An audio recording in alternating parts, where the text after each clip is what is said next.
Thank you, Ksenia, for the introduction, and greetings to everyone, and also to those who are listening to and hopefully watching us right now online. It is safe to say that many of us had an interaction with foreign colleagues where you have to ask yourself how to use your skills, your soft skills, to build bridges between cultures and between cultural initiatives as well. And I guess nobody doubts that culture now has a pivotal role in fostering international cooperation and international relationships. Especially it is true in times like ours. We have indeed no choice but to learn from the best how to navigate all the complexities set by the war as well, and also not to forget a significant impact of Russian propaganda on international relationships. And we also have to fight this in our everyday life and our professional life as well. So our objective today is to focus on the role of cultural management in international collaborations, explore how to face the challenges, the professional challenges set by the war, to find ways of benefiting from our soft skills, to hear about it from different perspectives, and to learn from the experience of our guests. And of course, to find out about potential avenues for Danish-Ukrainian collaboration in the cultural sphere.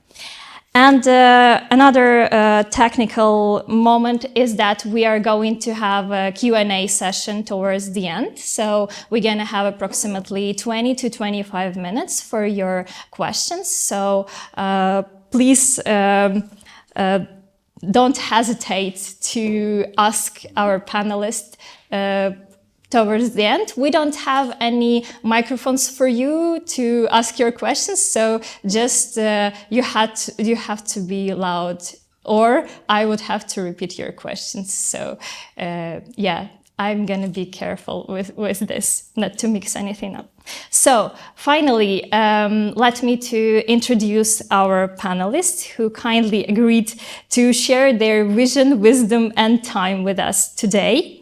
And we start with Oksana Reiter, head of the International and Regional Cooperation Department at the Ukrainian Cultural Foundation. I'm sure those of us who are already cultural managers are well acquainted with this organization, but please, Oksana, a few words for our audience.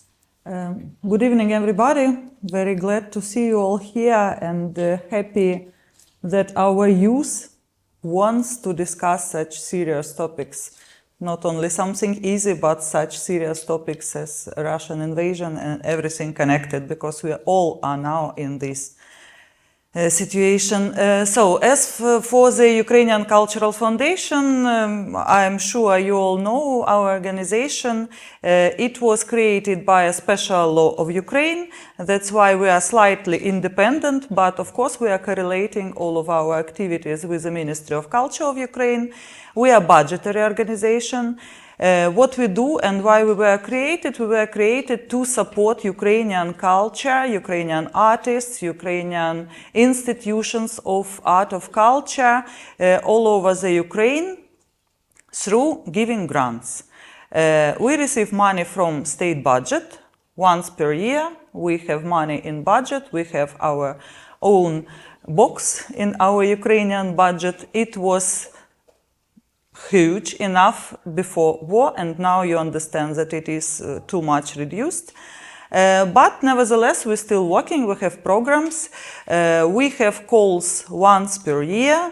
It is in November.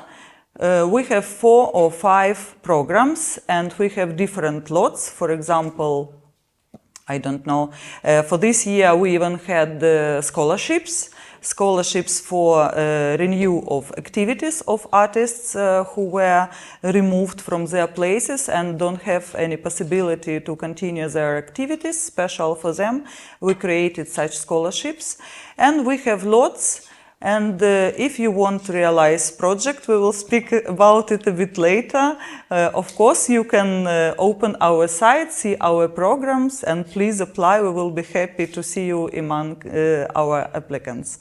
We have strong procedure.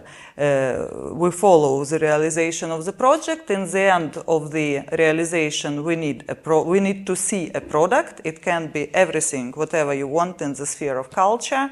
We had festivals, we had some seminars, everything, movies, digitalization of cultural heritage, very popular a lot among our applicants. So from year to year we have programs, we have calls, we're waiting for you to be our applicants. Then you receive money if you win. We have experts, they point what they like and what they don't, and then we have list of winners who receive money.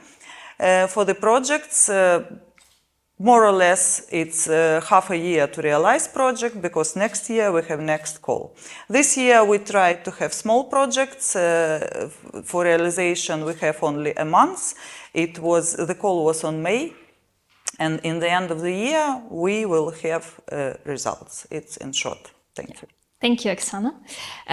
Let me to introduce our next speaker, Henriette Borg Reinholdt, Regional Director of Danish Cultural Institute in the Eastern Neighbourhood countries, including Ukraine, Belarus, Georgia, Moldova, Armenia, and Azerbaijan. Henriette, a few words. That sounds enormous. Enormous.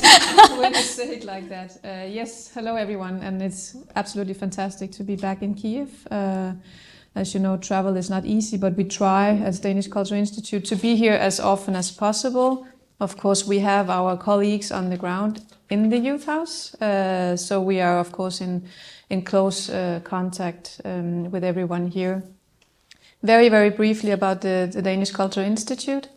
We are based in Copenhagen headquarters, but we have institutes in different parts of the world, including China, Brazil, India, Turkey, the Baltic states, and then the Eastern Neighbourhood countries. And we have, of course, the Youth House in Kyiv. We have a youth center in Mykolaiv. We have a small office in Georgia and representation also office in Moldova. So this has actually become the largest sort of area where we work. The Eastern Partnership countries is where we have the largest programs. This has happened over the last couple of years. Before 19, we only had a few activities in Ukraine where we could see something is happening here. We need to try to start building relations. And now after, within a couple of years, we have grown to be the biggest department within Danish Cultural Institute. And I have no doubts that this will continue for many, many years, because this is our neighborhood. This is where we will have relations for the next many, many, many decades. So we are very much looking forward to continuing the cooperation, not least with Ukraine. Thank you, Henriette. Also joining us today, Olga Yurkova, Head of Cross-sectoral Programs Department of the Ukrainian Institute. Please, Olga, a few words about Ukrainian Institute. Let me represent the Ukrainian Institute. That's the state organization, and we are doing cultural diplomacy. So Ukrainian Institute is affiliated to the Ministry of Foreign Affairs. That means any request to the cultural diplomacy that comes to us. What is the mission of Ukrainian Institute? First of all, to establish the relation that will allow to understand better Ukraine, Ukrainians, and maybe change perception for some regions. That's why we have a lot of activities, and just prepared some figures for you to understand how busy we are actually. We are quite new institution, and we were established in 2018, but for the last 6 years we have delivered around 600 projects in 87 countries, and we have the specific focus areas such as arts programs. We are covering each and every art sector, literature and visual arts, and performance arts and film, everything. We have the academic programs, we have the online courses for the academic audience and for white audience as well. So we are doing everything possible to make Ukraine closer to the foreign audience. That's actually our key topic. And I would agree with the colleagues that the current context is quite challenging, and it's especially challenging for the cultural sector, you can imagine, because you have the attitude to it. What is happening right now? We have quite a high interest to Ukraine worldwide. We have high awareness about Ukraine because of war. but still we have quite fragmented and limited understanding of our culture, of our history, of our identity. So that's why we are doing a lot of job to change it, to improve it. And yeah, today I believe we'll talk about Russian disinformation and similar content, and I will explain how well we are prepared to fight with it, and I believe that we'll be quite successful with this task over the next months to keep our position strong. Thank you, Olga. Also, we have today artistic area representatives who will showcase how to make an impact on both, I hope, international and local art scenes. Bohdan Zhuk with us today, director of the LGBTQIA+ film festival Sunny Bunny and programmer of the Molodist Youth Film Festival. Hi everyone, good to see such a great turnout. So I'm a programmer for Molodist, which is the biggest, the oldest Ukrainian film festival, which will have its 53rd edition in October. You are all very welcome to join. For those who don't know Molodist, it's, judging from the name, you can assume that it's dedicated to young talents and emerging talents, and it's primarily dedicated to first films, but overall we have a very large representation of international cinema, but with a very special place for Ukrainian films. And I would say, as you mentioned, we have two main biggest missions. One of them is representing international cinema in Ukraine, and the other one is representing and supporting, promoting Ukrainian cinema internationally. So we've been collaborating with different film festivals and other partners to work together on promoting Ukrainian films, Ukrainian filmmakers, and for instance, one of these examples, very recent example, is the Ukrainian pavilion at the Marché du Film at the Cannes Film Festival, which just happened a week ago. We are organizing that together with different institutions in Ukraine and organizations. And I'm also the director, as you said, of Sunny Bunny, which is the queer film festival in Kyiv, which just happened for the second time in April. And earlier it was part of Molodist, a program at Molodist for more than 20 years. And now it's a separate festival, an event of its own. And we are also collaborating with international film festivals abroad to bring Ukrainian films, particularly queer films, to these places. Thank you, Bohdan. And an artist among us today, Kateryna.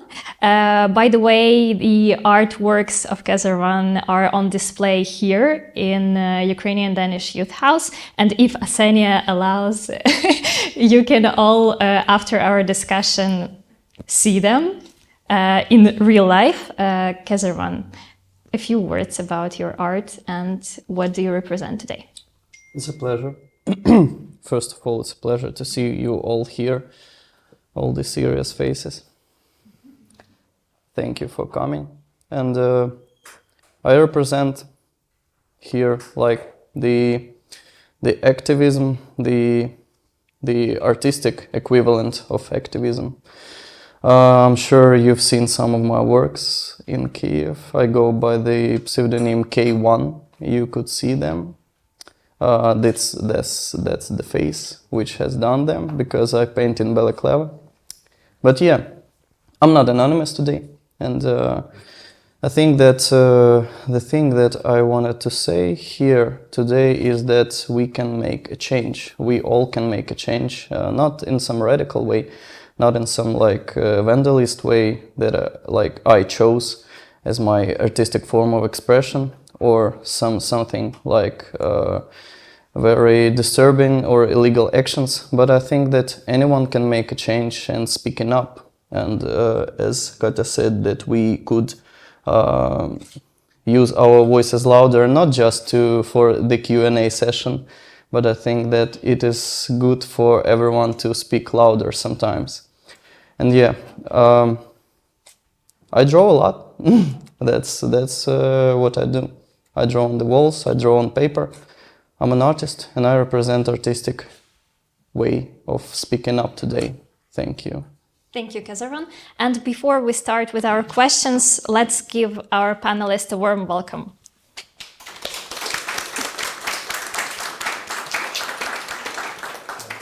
And we're starting with Henriette today. Henriette, please, could you share with us some Danish experience in using culture as a tool for strengthening international cooperation? And how do you see the role of culture in general in international relationships? Well, I can actually start from the point of view of the foundation of the Danish Cultural Institute, which happened some 80 years ago, right after the Second World War, where Denmark had been occupied by and been attacked by Nazi Germany. Right after that, when it was still very, very difficult on a political level to have any connections between Denmark and Germany and the other European countries, some Danish people decided that it was still necessary to build some connections between people of the two countries in this case. They found it very necessary to start already from the very beginning to build some trust, to get to know each other on a different level, because it was not, of course, possible on a political level. So after a while, it developed, and there started to be, now we're in a situation with Germany where we don't even need to have a cultural institute anymore, because we have so many other venues of cooperation. So that's where then we closed down an institute. We only have institutes basically where we see there is a need. There is a need to meet each other in a different way, which we can in culture than in a very political and sometimes very confrontational way. One very good example, I think, which illustrates, which is also relevant in a Ukrainian context, is that we were the first institution that opened an office in Riga in the Baltic states, because we saw a need. Now they will liberate themselves from the Soviet Union. We need to start already now creating connections between the Baltic states and Europe, to share and to get to learn each other, get to learn each other's values through culture. Because again, we were not on a level where we could start discussing political issues. It was just too sensitive.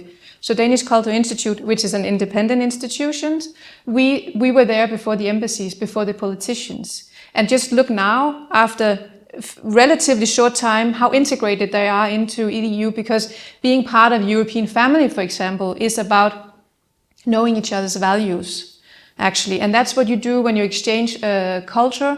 Then you get to know each other in a way that doesn't need to be political. It can very easily be political, but it doesn't necessarily have to be political. So when we talk about culture as a soft power, it's actually not necessarily very soft, but it has the approach that it's just culture, but actually it's the way that you can actually start new development, you can start relations between people, and that's what you build on in a society. Then you can suddenly, you have more trust, you have more knowledge about each other, and then you can also start on other levels in politics to have relations.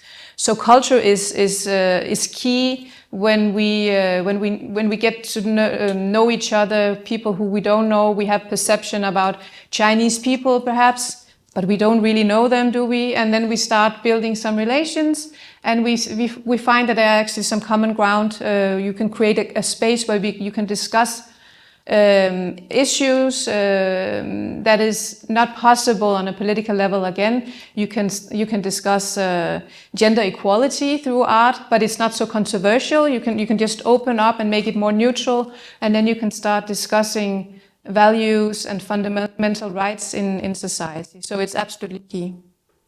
Have you already had an experience of dealing with Russian propaganda in the international relationships?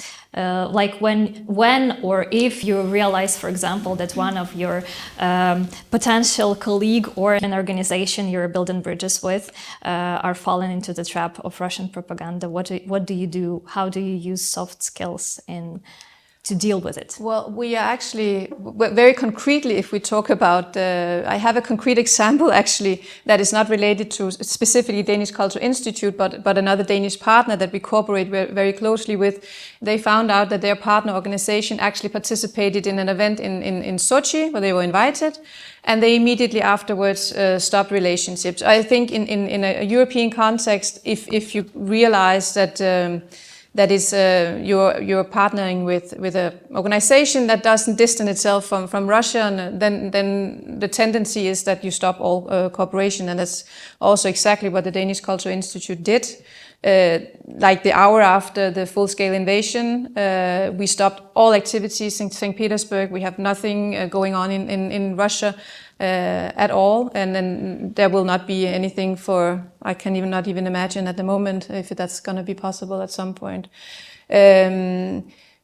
But in a Danish context, we meet the propaganda from the Russian side all the time without knowing it. I think there is a lot of disinformation. In that sense, Russia is really effective. They are very professional.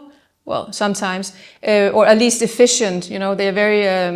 They continue to provide this information also to a Danish audience. And even though you can, as a Dane that is normally trained in, analyzing what is the source and be critical, because we have a free media system, then you're normally critical. But even though you hear a story, a narrative about something that is not correct, even hearing it leaves a stain of it somehow. So it does something to how you perceive the world. It is very, very difficult for the disinformation part to combat. There is initiatives on a EU level as well, to fact check, to call out propaganda from the Russian side.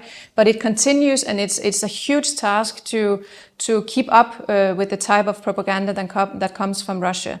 On the cultural side, I think we are also still at a stage where we have to admit that we have not, in the European context, I think many have not really seen through the way that Russia has had this imperialistic approach to more or less all Soviet states, including Ukraine, that we have had a tendency to look at Ukrainian culture through the prism or through the eyes of Russia somehow, that we only now, unfortunately on a very sad background, realize how different the cultures are, that it's a unique Ukrainian culture. It has started, but there's still a long way to go to get to know the unique Ukrainian culture and some of the other post-Soviet countries for sure as well. So on the cultural field, there is a lot of work also to be done for us to get to know Ukrainian. Then you have a sort of a perception of what is Ukrainian culture, and you have maybe one picture of more folklore, but then there is the contemporary Ukrainian art scene as well that is not too well known, and thank you to the Ukraine Institute. They're doing a great job in Europe in general with the institutes they have there to promote also Ukrainian culture in Europe. But it's still new, but it's flourishing. Thank you. And as we know, there is no such thing as canceling Russian culture as we see it abroad often, especially at the film festivals, as Bohdan already mentioned, Cannes Film Festival this year. We had the case of a notorious case, I would say. I guess Ukrainian media, every Ukrainian media already have written about it, about a movie about ideologist of Russian world, one of the ideologists, which was directed by a Russian director and praised at the festival as a masterpiece. And Bohdan, my question is to you. How do we as a cultural community deal with these cases? Oh, that's a tough question.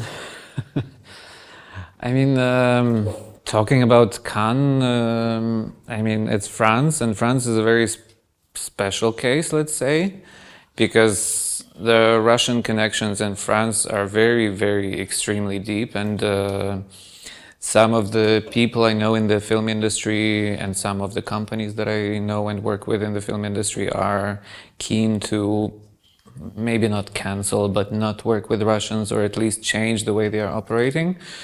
Because like one of the biggest issues, for instance, in the film industry in Ukraine is in distribution, because Russian companies are still buying rights for Ukraine, the so-called CIS, which is, very obsolete for Ukraine, but they are still, this division of territories that has been established in the 90s in this region is still persists, and we, meaning Molodist, have been working on this since the war began in 2014, so we've never worked with Russians since then, and it's always meant not having some films, but you know, it's a matter of principle and not working with the aggressor country. So, and we've been working with film sales companies to convince them to change their practices, and they've started this from at least my experience and my colleagues' experience in 2020, and of course in 22 this shifted largely, but this still happens and it still goes on. And I just came back from the Cannes Film Festival, and you know, it's kind of very striking actually how they still persist. And you know, there's for instance, there's this event in France, in Paris in January always, called Rendezvous with French Cinema. And a lot of French companies chip in to bring Russian distributors to Paris to sell the films to them. And this is very problematic, and we are working on it, although sometimes it's very, you know, you get discouraged and disappointed all the time, and it's a real issue that doesn't go away, but I think it's shifting. And not talking about France, in other countries it's different. In terms of sales, for instance, and the same issue of distribution, this is different with many others, other companies that are not based in France, for instance, because, you know, the bigger, like the major companies in cinema, like, you know, Warner, Disney, they've stopped working in Russia, and they are not doing that mostly, because there are some cases as well. And talking about film festivals, for instance, we are always discussing this with our colleagues, with programmers and curators at other film festivals, who are usually at least my contacts, my colleagues' contacts, a lot of film festivals are not doing this. They are not showing Russian films. Many of them are saying that they are only able to show, they are only keen to show, for instance, Russian films that are not supported by the government. But that's not really, I mean, if Russian films are not supported by the government, they are supported by oligarchs. So it's kind of potato, but they are still, you know, that's an excuse for them. And we are talking with them all the time, with different colleagues. I mean, some of them... How do you politically correct approach them with this thought that it is not the way to work in a cultural field now, of using Russian propagandistic movies, etc., etc.? From my experience, it's almost impossible to convince people that foreigners, to convince them that you know, Russian culture should be cancelled, or I don't know, suspended altogether. Because, you know, we are, for instance, I was doing, in 2022, I was doing this program of Ukrainian queer films for a network of queer festivals in Germany and Austria and Switzerland. And they were able to have this program for free, because we provided this throughout the year. And this network consists of 20-something film festivals, and only 6 of them showed the films, because for some of them, I mean, different circumstances, and but some of them said that they cannot, because one of our requirements, we made this official statement in 2022 at the beginning of, after the beginning of the invasion, that we are not going to work with festivals presenting Ukrainian films if there are Russian films in the program, because it's impossible. And I've been also meeting with different people who tried to bring together Ukrainians and Russians, and, you know, telling them that it's impossible and it makes no sense.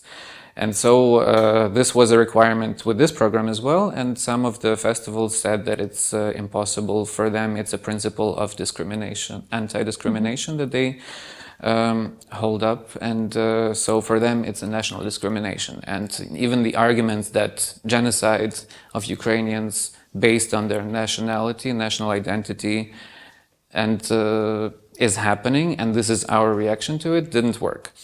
And so it's like we try to find ways, and sometimes we're able to convince people. And for instance, we work for 3 years now with the Hamburg Film Festival. We are presenting Ukrainian competition, like a competition from Molodist of Ukrainian feature-length films there every year. And we are able, for instance, to convince them that, because they asked us several times about this or that Russian film that they are kind of curious to show, and we were able to convince them that, yes, it's, you know, oligarchs or, I mean, it doesn't matter really the funding, the source of funding or production, it's still Russian films. And, you know, some festivals have made this choice. For instance, I know that Venice Film Festival, one of the biggest ones in the world, they never made any official statement, unlike some other festivals like Berlinale did, like Cannes did. Venice never did this, but unofficially they never showed Russian films since 2022, and I hope this is not going to change until the war is going on, at least. So there are very good cases, but it takes a lot of work and a lot of efforts of a lot of people to you know, and sometimes, as I said, you get very discouraged and disappointed, but it's important to remember that even one change, one small change in one person is already meaningful, and this can lead to more. Yeah. Thank you. Yeah. Is it too early to No, sure. No, but I think it's a very relevant point to discuss, and it's really relevant that we keep on discussing it, because again, there is Ukraine is a very, very difficult, terrible situation, and even though people in Denmark or other parts of Europe or the West, they understand this, you don't really understand it because you don't know the background, also the suppression from the Russian side. So we also had the case, or it was not officially a case, but with the most prestigious contemporary art museum in Denmark, who chose to have an exhibition of Pussy Riot. And of course, from their point of view, it was, you know, it was the good choice also. So they were, but again, you know, from Ukrainians in Denmark, like, yeah, but why do you choose to show the horrors in Bucha through a Russian performance group instead of using Ukrainian performance or Ukrainian art? Again, you know, you do it through the Russian. And I think to keep on discussing this is really important, because we also need to, from our point, that we have some values and you know, in the very democratic values, that there's freedom of expression and so forth, but we still need to understand what are we actually entering into. You know, we need to understand the feelings and the context behind it as well. So yeah, I hope you will continue discussing this issue, because we also need to change our mindset sometimes in these issues, of course. For sure. And Olga, as a state representative, I wanted to ask you, how about the state institution? How do you fight Russian-baked propaganda? I can add some comments from my side. I would agree that it's impossible to cancel Russian culture immediately, but I won't be so pessimistic, because we are learning how to do it, and we are getting more and more expertise with every day. So let me share with you what is happening in Ukrainian Institute and what we are doing. Since the full-scale invasion started, we found the possibility to double our projects, meaning that we were in 30 countries for the last 2 years, making a lot of stuff and providing the events in different art sectors related to research, related to academic studies, etc., etc. Last year, we found the possibility to open 2 branch offices in the most, I would say, specific European countries in terms of tolerating Russia, they're Germany and France. So now we have the possibility to be present there and to have this fight, I would say, directly in those countries. And yes, definitely we know some bad examples as Cannes, and we know some good examples that we could cancel the presence of Russian artists, writers, etc., etc. What we are doing actually, so that's like system job, that's not like we are doing it from case by case. We started from research, and we have several researches related to the Russian cultural diplomacy, and then we have the provements, documental provement that culture and war in Russia. That's absolutely the same, that equivalent. And we have the names and we have the institutions. And this is actually public information. You can find it at the website of Ukrainian Institute. So that's one part. Then we are focusing on decolonizing approach. And we are just explaining what happened some years ago. We are explaining the history, and we are just renewing the names, hidden names of Ukrainian artists that were appropriated by Russia. And this year we'll provide the decolonization guide, which was already tested by the key museums worldwide, including Royal Academy, Belvedere in Vienna, and many, many others. And this is the clear guidance to the museum experts, to the curators, to understand what is Ukrainian culture and what is Russian culture, how to make the right cataloging, how to make labeling, how to make the contextualizing the heritage of Ukraine and history of Ukraine. So that's another direction we are focusing on. But we understood last year it's not enough because we have support from Euro-Atlantic regions, but we have really huge problems from the other regions where Russian narratives are really, really strong.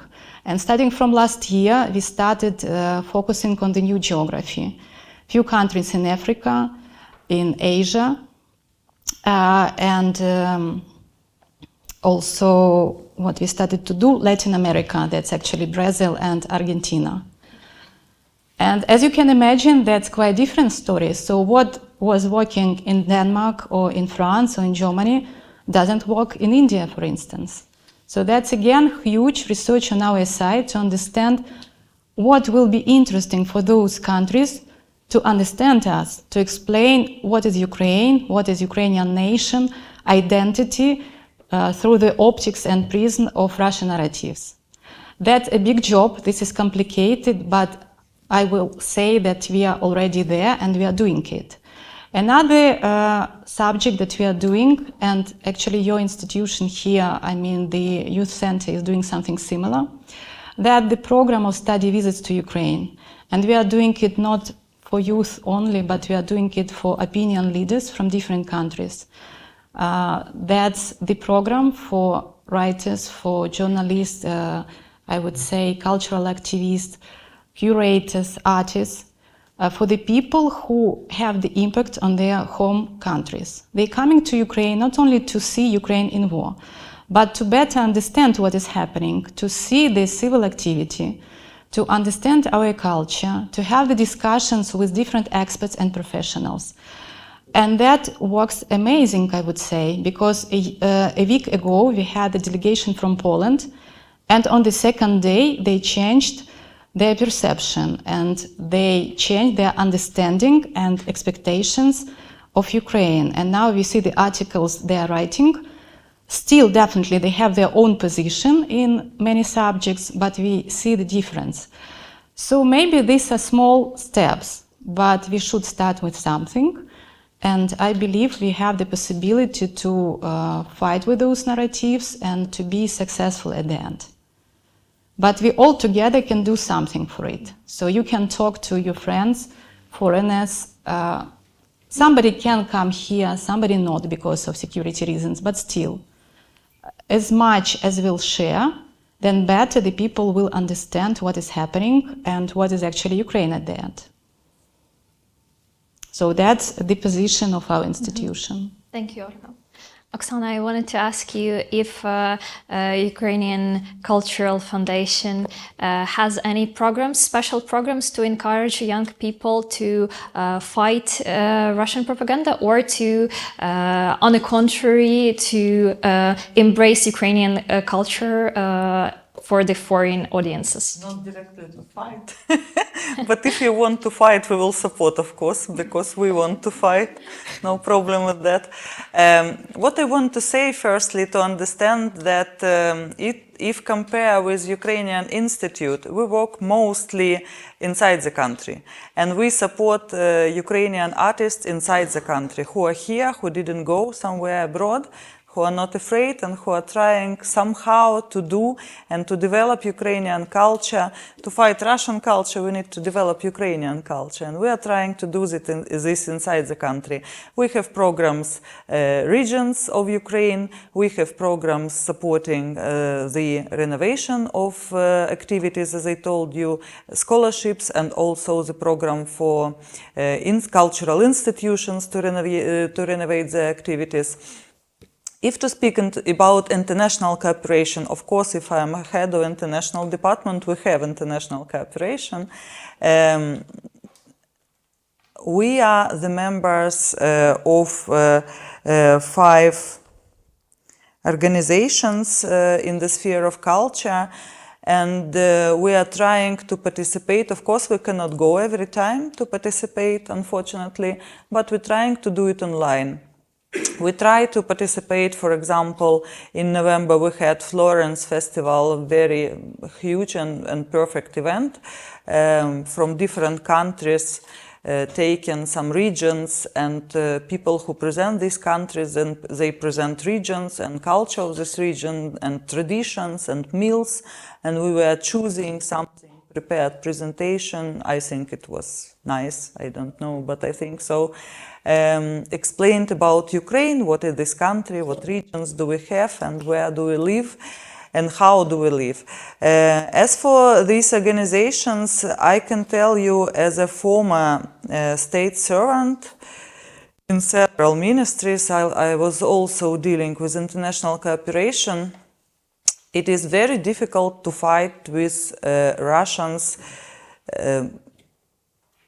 because they spend too much money for international cooperation, too much, huge amount of money. In the year 14, when our war started, it was the first period when we tried to stop and to make Russia silent in international organizations on the governmental level as well. And unfortunately, we were pressed in budget then as well. If you remember, some of you, this period, it was very difficult. And the budget which was reduced, it was reduced for international business trips for state representatives. And to my mind, it was a huge mistake, because Russians, minimum 5 diplomats, minimum 3-5 people, 10, 11, 12 people on each meeting, each level, high level of diplomats. Every question which is discussed during the meeting of this organization, they have their voice, they raise hands, they ask to put this in protocol, this phrase, even small phrase, but they need to do it always. I don't know, simplest issues, but they raise hands, they have what to say, and they always put it to the protocol. Of course, the Russian Federation has its own position, put it in protocol. They do it very strongly, and they are really very clever, and they have good history of development of diplomatic cooperation, not even in the sphere of culture. That is why it is so difficult to us. Because we are pressed in money, we are pressed in possibilities, not all of us can go abroad for now. That's why, to speak about youth, you can go, you can just talk. You don't need to do something special, just talk, just go, talk, have projects. Speaking about programs of Ukrainian Cultural Foundation, unfortunately, for now, we don't have such programs, but we are ready to develop them. How can we do it? We have special fund. We have fund from budget, and we have special fund for cooperation. For example, I invite our Danish colleagues to cooperate. We can make common program. If you have ideas, which common program you can have, for example, with Denmark, and you have a partner who can make half financing of this program. We make a grant program, call it somehow, it's our common priority. We can finance it on 50%, and our partners can finance it on 50%. We make a call, you are coming, receiving money, and you doing this project together with your partners abroad. It is our legislation that if you take money from Ukrainian budget to Ukrainian projects, then it's 100% have to be some artists from Ukraine or some organization from Ukraine. But it is possible to have a partner from abroad. If you have project, even if you take these programs which we have now, cultural heritage, for example, digitalization of cultural heritage, very interesting way how to do it, taking into account the situation with our museums and everything what we have for now. We can just push the telephone and show abroad our friends, our museums, our theaters, our opera artists, and everything you can do. The only thing what we need partners, because ourselves we cannot work abroad. If Ukrainian Institute, their direction to be abroad and to show Ukraine in other countries, our direction is to develop Ukrainian culture inside the country. But we can do it together with foreign partners, can have, and we did it earlier before the war, we had partners from abroad and we did together a program and we received very nice projects. And I invite all of you and our Danish colleagues as well to have common programs and to develop them as in Ukraine, so as abroad. Thank you, Oksana. Thank you for the invitation. Yeah. If I can just add, because I very much agree regarding how Russia is very, you call it good. It sounds bad when it's because it's not the right. Strong and clear. They are very strong in this, and they have for many years already had culture as part of their national strategy. Yeah. That's how they operate, you know. It's part of security for Russia.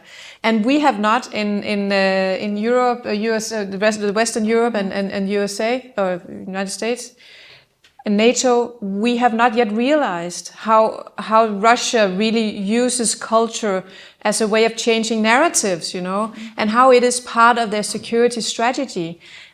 And also from a point of view, and I think I'm pretty certain that the Ukrainian government as well, and we support that process very much also on bringing culture much higher on the agenda in the EU system as well, because it is always not prioritized. It's something you have as an extra, but it's actually fundamental. This is what creates societies. So if you don't invest in culture, you have less possibilities of developing or shaping your society. So it's a bit slow process, I have to admit, in our part of the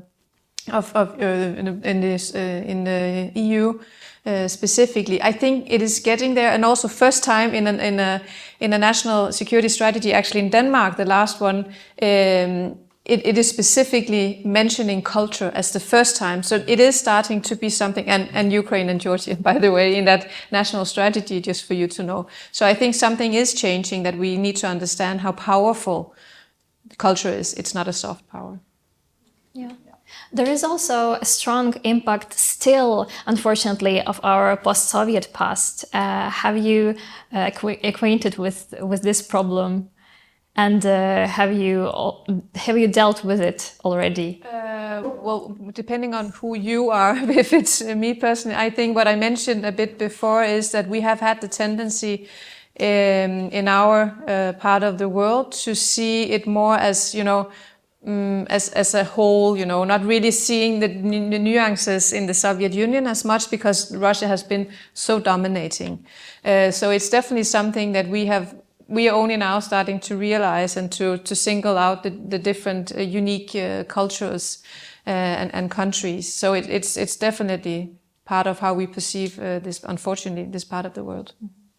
Olga, I wanted to ask you if Ukrainian Institute have ways to deal with this problem, also with this impact of post-Soviet fluor. Yeah, definitely. It's not only post-Soviet, I would say. That's Russian Empire in general, and we are trying to fight with this perception abroad. And that's why I explained that we have this decolonization approach. It's not like a single project.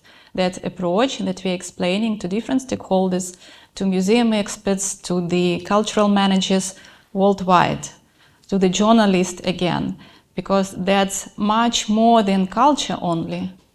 And I would tell you absolutely transparently, what decolonization is causing very many, I would say, not understanding till the end, because decolonization for different nations has different meaning.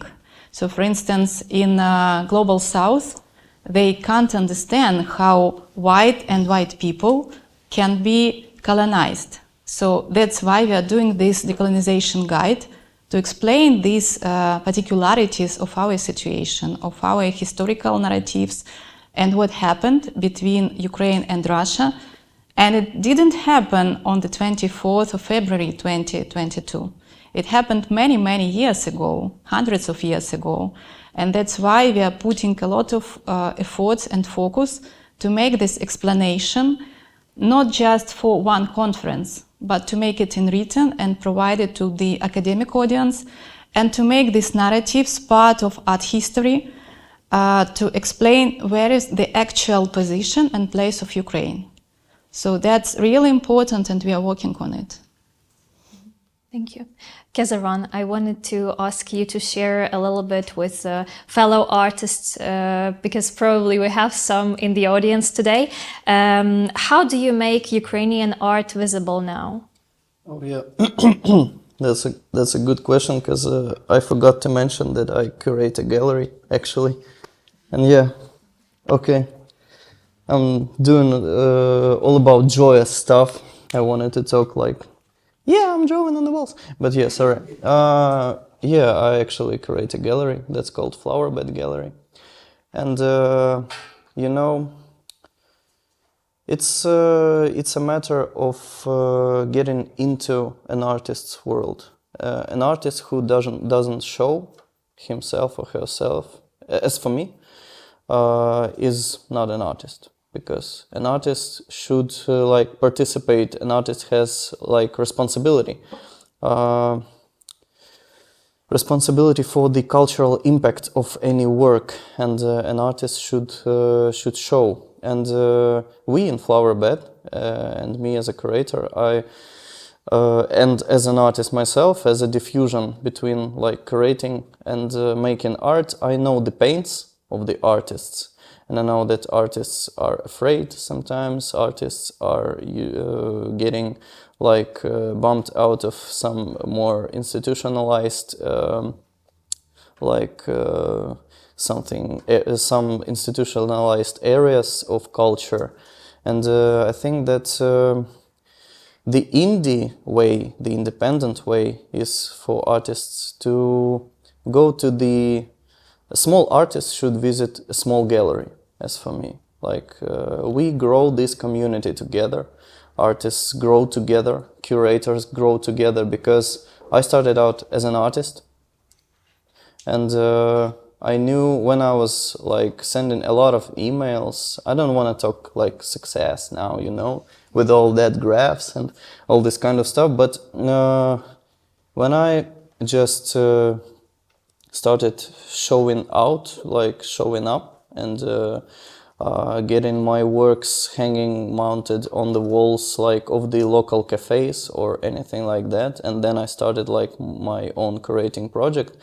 My project, the Flowerbed, is centered around bringing artists to show their works. Like, these are the youngest artist from who I curate is 17, and the oldest one is like 40 maybe, and so old.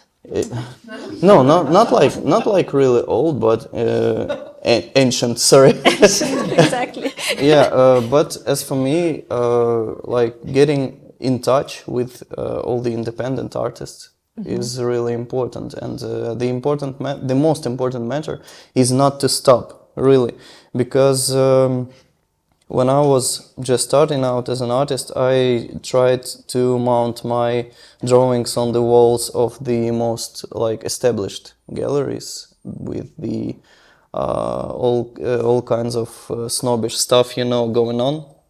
But as soon as I realized that I just have to show my works, I would have barked at her myself. But as soon as I started showing off my works at the like local community, on the local level, I discovered that there are a lot of opportunities and there are a lot of artists like me. There are a lot of projects like mine, some like established in the local scene galleries, like Plume Gallery, like Flowerbed Gallery, and some more smaller projects which are, you know, when I see people renting out a building for showing the artists, it brings like warmth to my heart. It warms my heart as an artist, and it me myself as a curator, I see an opportunity to show someone, to bring artists to think of themselves as artists. It's like when an artist just has his or her paintings mounted on the walls of their room, and they look at them every day. It's not the same as going to the, you know, local gallery or some like smaller place and seeing people looking and getting feedback. It's not the same. So I think that there should be more independence, more doing by yourself. It's like, you know, some inspirational quotes. But yeah, I think that artists should show, like getting pop-up shows, getting their like paintings done, and not just drawing, because an artist is a person nowadays, like in the contemporary. An artist has to be a marketer for themselves. Like they have to be work like in real estate. You know, just bringing their paintings on the walls, like some kind of interior designer, I know. But yeah, I think that artists should show, and there should be more independent small projects who are targeted at artists being shown. Like an artist can be a curator, for example. As for me, I'm not like I haven't really worked, except for the Danish Youth House. I didn't work with any institution before it. And speaking from my experience, the artists who contribute to the culture, contribute to the local scene, contribute to the, like, I don't know, I don't want to say the underground, but the artists who have responsibility to contribute to the local community, they are seen, they are heard. And you know, if you mount the painting on the wall and you have a feedback just from one person, you affect one soul, you affect someone, I think that that's amazing, and your mission as an artist is completed. So, and yeah, wanted to say, like, for the canceling the Russian culture, yeah, as we all know, the Russians are very invasive. And speaking of Russian, like, contemporary artists, like performance artists, I'm sure everybody knows Pussy Riot, yeah, but yeah, they are about creating something radical. And I think that people in Ukraine, the artists as well, should look in the direction of more performance arts, more like showing the radical kind of stuff, showing like the essence of our culture through some contemporary and contemporary ways. We have to adapt not only to the art market, but to ourselves and to our needs, as for me. Thank you. I wanted to propose a small task, if it's okay for all the panelists today, to highlight for our audience key steps which Ukrainian youth can take into ensuring a presence of Ukrainian culture abroad and in Ukraine also. Maybe we can make a list of steps. What can our, for example, people from our audience do tomorrow to somehow contribute to international cooperation? Can I?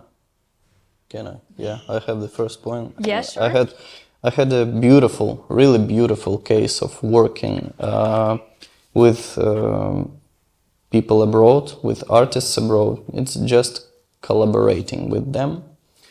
I just sent like the painting, and I've sent the painting to my German friend, an artist from Germany, and he ended this painting. So we had like international collaboration. He has this painting now. He sent one back. I finished it. We have a collaboration. And if we work in this kind of way, if we collaborate, if artists find artists, not just finding galleries, grants, projects, or anything, if artists can connect to artists through art, they can create like, I don't know, international local scene, if I can tell like that. Our first step is search for collaborations. Yeah. We also were talking today about just talking, which is also sometimes is a good tool of presenting Ukrainian culture and of just being on the international stage, let's say. What else can we make up for the third step? Okay. So definitely all of you are using actively social media, that's for sure. And quite often what is happening, we have the news, something happened, and we are reposting the same. So don't do the same, just do something unique, something special, attract the attention. Even from our side, from the side of Ukrainian Institute, we are providing some special context which is quite easy to understand, like 2 minutes explaining some important things like history. Just share it with your friends and just see the impact that it will do, because they trust you and they're expecting the information from you. And then on the other side, we have so many Ukrainians abroad right now, and we see so many good examples of communities in different universities worldwide when Ukrainians are presenting Ukraine from that side. So I believe these two directions we can handle, and we'll see the impact in short perspective. So. Maybe I can add something a bit different then, because of course not all youth here or in general are artists, but you are all citizens in your own communities. And you are the present that is going to shape the future, and you're going to be those who are the leaders of the future. So I think I would suggest that you all, try to be as active in your own societies as possible. Take the role, take the voice that you have in society. There's definitely a development towards that. We are not talking about supporting youth anymore. We are talking about including youth, because you are very, very important key citizens in all our communities, so that you should take an active role in your own shaping your own society. This cooperation between Ukraine and the rest of the Western world, so to say, they will continue for many, many, many years. So if you already now engage and develop yourself as an active citizen, not saying that all other European young people or Danish young people are very active citizens, not at all. They have something to practice as well. But I think that would be one of the ways also to go be active citizens to shape your own communities, because that's how you will also in the future have more cooperation with other countries, if you know how to act in society. Thank you.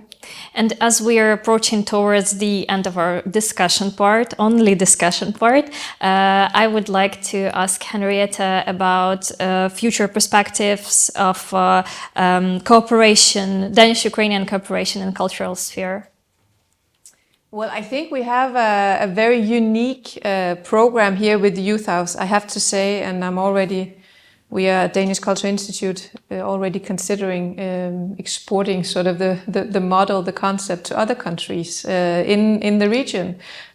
Mentioned Georgia, for example. There is also a very active youth in Georgia. I cannot promise anything from the Danish Cultural Institute's side today, but I can promise you that we are working towards having more presence here, having a cultural institute as well in Ukraine, because after victory, of course, and even now, we will continue building those cultural connection between our nations. So I think more presence, finding ways of actually meeting in different ways through culture, and I mean culture in the broadest possible perspective. I think that could be the way forward for the future. But any sort of cooperation, really. Thank you. So now we have 25 minutes of questions and answers. Please don't hesitate to share your experience. Maybe you have one in cultural sphere, in international relationships, and of course to ask our panelists your questions. Yes, let's start with you, and please speak very loud. All right. So my name is Olga. Thank you so much for coming. I work as an event moderator at American House, so something around here. And my question is to Henriette. So earlier today you mentioned that while you started kind of like strengthening ties between Ukraine and Denmark when the full field invasion started, and it makes sense. But what are the primary areas of cultural cooperation for now that Denmark views can help Ukraine and strengthen the relations between Ukraine and Denmark? Is this, let's say, youth activism, as you mentioned previously, or is the primary focus on art only? What is that you see? If it makes sense, what I'm saying. It definitely makes sense. So, as I maybe indicated, we work very broadly. So we work within all spheres of arts, and we very much, specifically at this time in Ukraine, we very much listen to the needs on the ground. So of course, we are being approached by different cultural institutions who are interested in cooperation. In some cases, we try to connect them to other Danish cultural institutions for collaboration, sharing, whether that's bringing exhibitions between institutions is a possibility. We just, for example, supported the drama theatre in Mykolaiv because they have decided to perform The Little Mermaid of Hans Christian Andersen. So very classical in that sense, but we found it very important that the children of Mykolaiv could also have a break from reality for a couple of hours, and also building some more relations and knowledge about in Mykolaiv about Denmark. Having this relationship is extremely important. But we definitely also look into projects that are, whether that is discussing agendas that are relevant in a context of sustainable development, building better. For example, rebuilding better is a concept from the Danish government in general, with the support that it's giving to Ukraine. By the way, the Danish government is actually one of the countries in the Western Europe that supports Ukraine with the largest amount of funding. Well, compared to our size, we are very small, but nonetheless, so the commitment is there also from the government. So it's all sort of connections. At the moment, we are very much listening to the needs on the ground. Of course, we also have limits because we are a small institutions. We have no funding from the state, very, very, very small. So all project funding, we have to fundraise ourselves, which of course puts some restraints. So we also need to be a bit strategic in the projects that we select.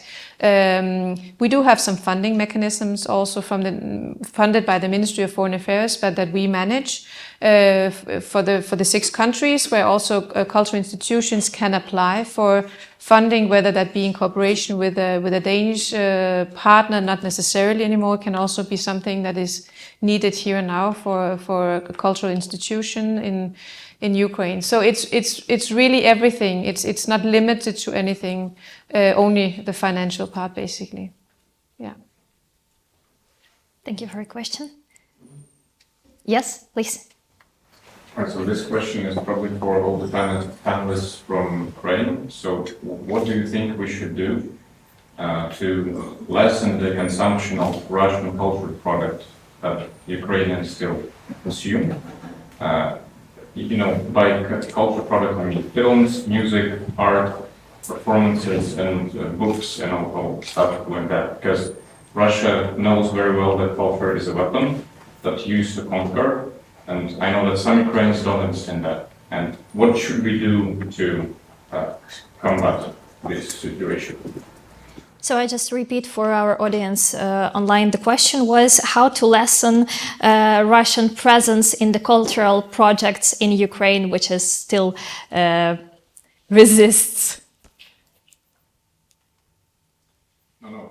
The question was how to lessen the consumption of cultural products. Yeah. Exactly. So, to Ukrainian panelists, Bohdan, maybe you can start. Try to answer. A couple of things, maybe. That first, if you're speaking Russian, switch to Ukrainian now. If you are using Russian, don't. Because I've been repeating this many times, that Russian language is not just a language, it's a weapon. It's the second weapon after weapons themselves. So, because it's the means of culture which invades us here, our society, and has been doing this for centuries. So that's the main thing. And secondly, I would say we need just more cultural products, Ukrainian cultural products that are competitive, that are of different qualities, that are aimed for different audiences, and this is the only way. I mean, we can also ban things, but that rarely leads to some good things. Yeah. Maybe I can add, don't consume it, first of all. And if you know it already, please let your friends, relatives, whoever, don't do it. But on the other side, we see already the good trends, what is happening in Ukraine.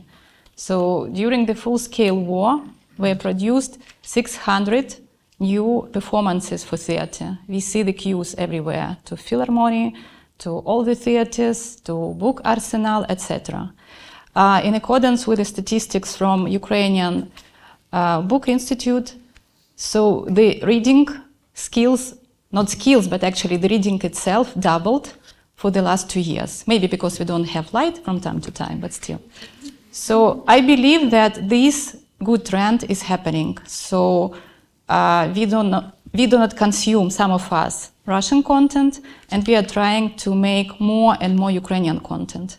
So each of us, again, can just impact the situation.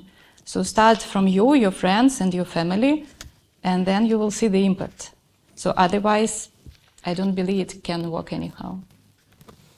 Maybe just as example, also again from the Mykolaiv Drama Theatre, that they decided immediately after the full-scale invasion also to completely cancel everything in Russian, have their own, everything is cancelled, even in a region where there are more Russian-speaking Ukrainians, of course.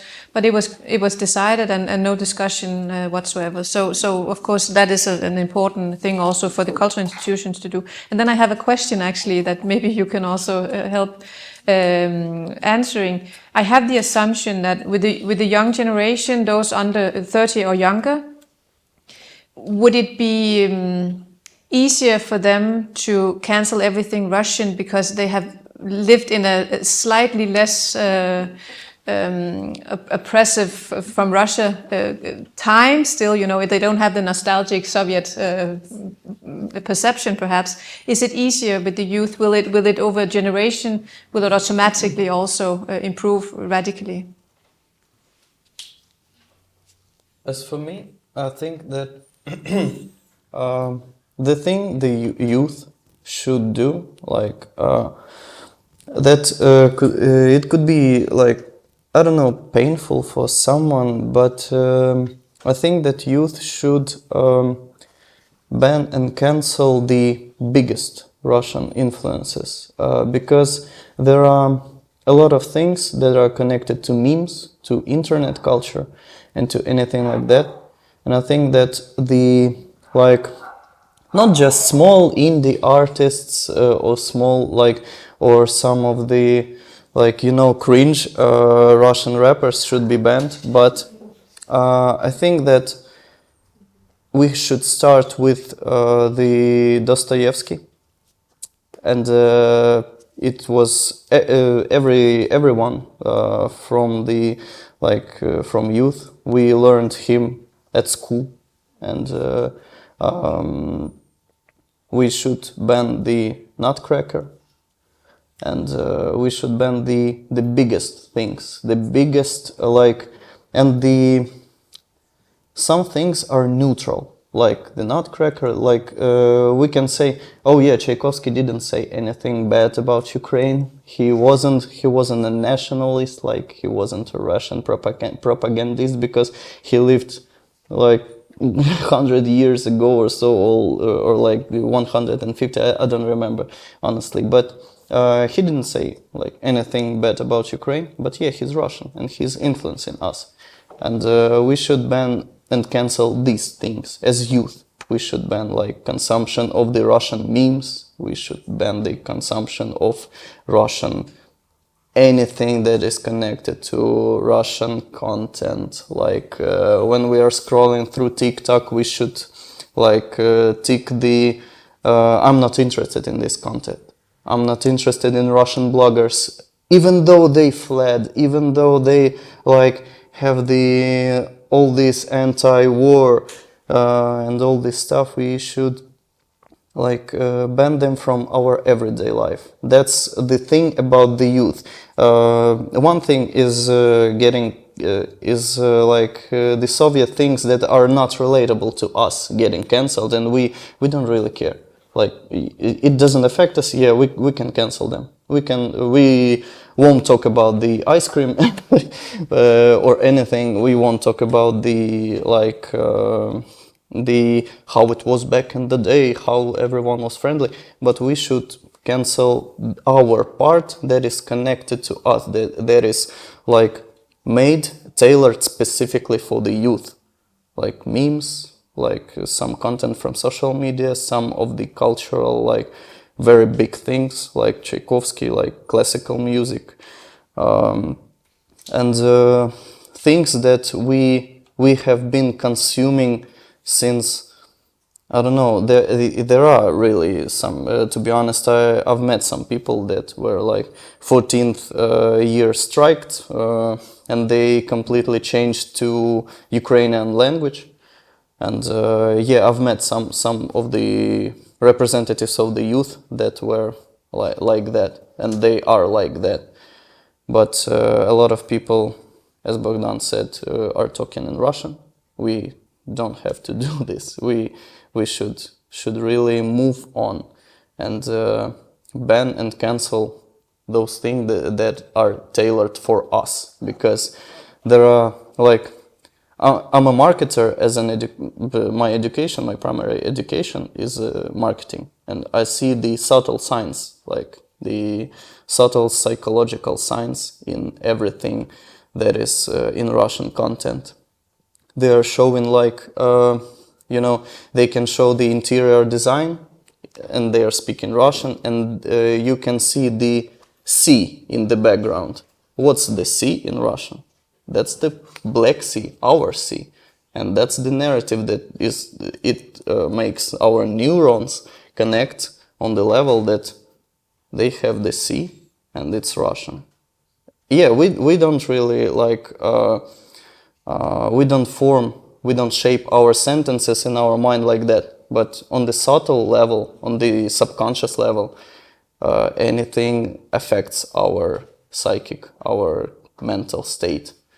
So yeah, cancel the big things, the mainstream things that we could not live without.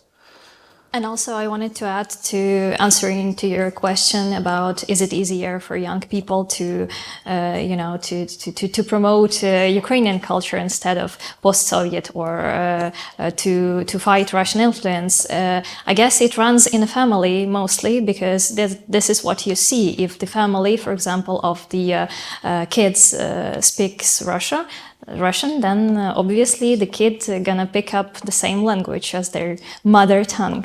And it is still the case for, unfortunately, a lot of families in Ukraine. Like I have, for example, a younger brother who is now at school, and I can see that all of his classmates, for example, are speaking Russian at school.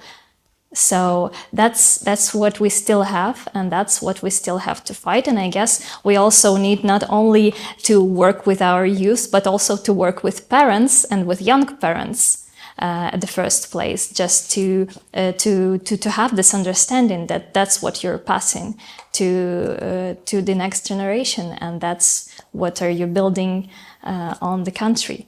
So yes, maybe we have another question. Yes, please. The question would be for Kesavan and for Oksana, in accordance you mentioned before, regarding banning Russian culture, Russian memes, Russian music, etc. So the thing is, if you are going to ban something, you have to propose something. And we see that Russia, by their big oligarchs company like Yandex or Contaktia or Mail.ru and something, they support product that people usually use like day by day. It's YouTubers, it's both farms, it's many direction of presence and culture. So my question is for you both, actually, how do you see this influence of the government and support of the government, and how to find the balance between democracy and, for instance, how does it work in China when they control all the media and all the memes, all the things that is in internet, and users eat this information like day by day. We know a lot that you are doing with more global things like artists, expressions, things in theater, but what about this daily culture? Thank you for the question. I will start with China because I was there for 3 weeks earlier in 2018. You know, people in China are happy. They don't know anything. They don't have any internet, any Google, any Facebook, nothing at all. When I came to China, I was working as a head of International Cooperation Division in the Ministry of Justice. And I agreed with my minister that I will be 100% with him on connection, day and night, because it's such work. Silence, fools, I cannot switch on WhatsApp, anything at all. Everything is switched off. If you want to communicate from China, you need to buy a card for mobile telephone, put it on, but you will have all the networks Chinese. They don't let you go outside. And I asked, we were communicating with the people from government of China, how you communicate outside. They said, we don't need it. Everything is okay. Then I said we were developing anti-corruption policy. I said, I fulfill my, my incomes. If you come to internet, just my name, and you can see everything about me. They say, why? You're making your people nervous. We also do it for our governmental people. They all fulfill. This all is closed. We have special people, officers, who checking and punishing if they need to punish. But why shall we give usual people know how we live? They will nervous. They are happy. They absolutely happy. If to speak about culture, they have dancing in the evening. They have some